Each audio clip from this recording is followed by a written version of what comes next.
नमस्कार दोस्तों, हम गीतकार वकील कुशवाहा अपना चैनल कवि की रचना में आप सबका बहुत बहुत स्वागत करत बानी। तो भाई लोग, आज एगो बहुत सुंदर मैटर लेके आयल बानी। सुंदरता का वर्णन करता हुआ यह सॉन्ग है, जिसे आप लोग सुनिएगा। मुझे पूर्ण विश्वास है आप लोग को अच्छा लगेगा। तो दोस्तों, मैं एक बात बता दूं, आज मैं आपके लिए दो गाने लेकर आया हूं। एक गाना पूरा है और एक गाने का मैं मुखड़ा दूंगा आपको। और मुखड़ा दोस्तों बहुत अच्छा है। और जिस भाई को गाना अच्छा लगा वो पर्सनली मुझसे स्क्रीन पे नंबर शो करा ले सकता है। और वो गाना एकदम फ्री में दूंगा, इसका कोई चार्ज नहीं लगेगा। और ये भी गाना एकदम आपके लिए फ्री है। तो लीजिए गाने का आप मुखड़ा सुनिए। सुनाने से पहले एक छोटा सा रिक्वेस्ट है, जो भाई अब तक हमारे चैनल को सब्सक्राइब नहीं किए हैं, चैनल को सब्सक्राइब कर लें। या अब तक आप पहली बार हमारे चैनल पर आए हैं तो ऐसे ही सुंदर सुंदर मैटर पाने के लिए हमारे चैनल को सब्सक्राइब कर लीजिए। बेल आइकन की घंटी भी दबा लीजिए, ताकि सबसे पहले आप गाने को सुनकर एकदम फ्री में सबसे पहले गा सकते हैं। लीजिए गाने का मुखड़ा सुनिए। रुपवा सलोना तोहार महक दिल के कोना कोना, मीठी मुस्कान।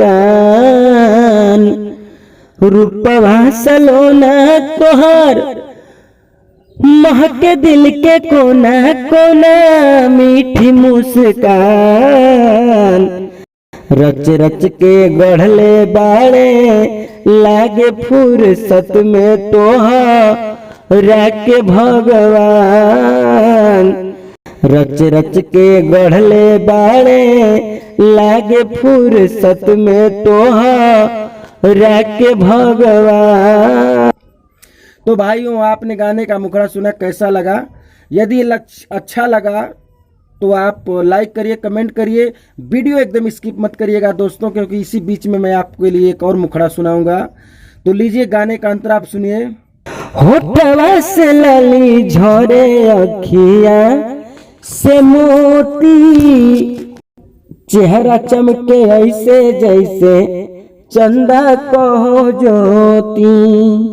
होठवा के लाली झरे अखिया से मोती, चेहरा चमके ऐसे जैसे चंदा कहो ज्योति। केहू नहीं खे तोहरा लेखा, फेल कैलू मधुरी रेखा चिकन समान।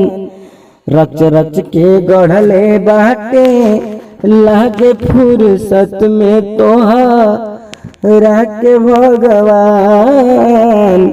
रच रच के गढ़ले बाटे लागे फुर्सत में तोहरा के भगवान। जब से गहिला बहरवा डेरा टाट जिया, कौनो के तनो बोलाई पजरे जइहा न पिया। जादू जाने लिकुल तो नहीं जादू मंत्र लगा के कौनो फंस दे हो बंगलिया। जादू मंत्र लगा के अब फंसले हो बंगलिया। अरे कहिया ध्यान दे बुझान तू वकील पर, पुनित बागी लिखले बाटे नाम अपना दिल पर। तो दोस्तों, वकील का नाम छोड़ के दो आप अपने हिसाब से नाम बदल सकते हैं। एक सिंगर और एक म्यूजिक डायरेक्टर का नाम आप लगा सकते हैं। तो सुनिए।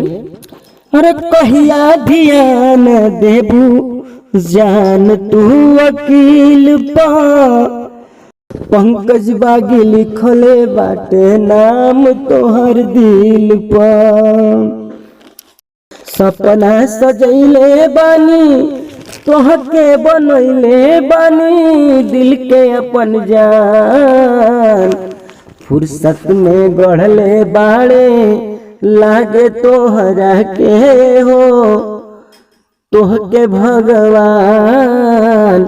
रच रच के गढ़ले बाड़े लागे फुर्सत में तोहरा के भगवान। तो दोस्तों, आपने गाने का अंतरा सुना। मुझे पूर्ण विश्वास है आपको अच्छा लगा हो। कल फिर मिलते हैं एक अच्छे वीडियो के साथ, तब तक के लिए जय हिंद, जय भोजपुरिया समाज।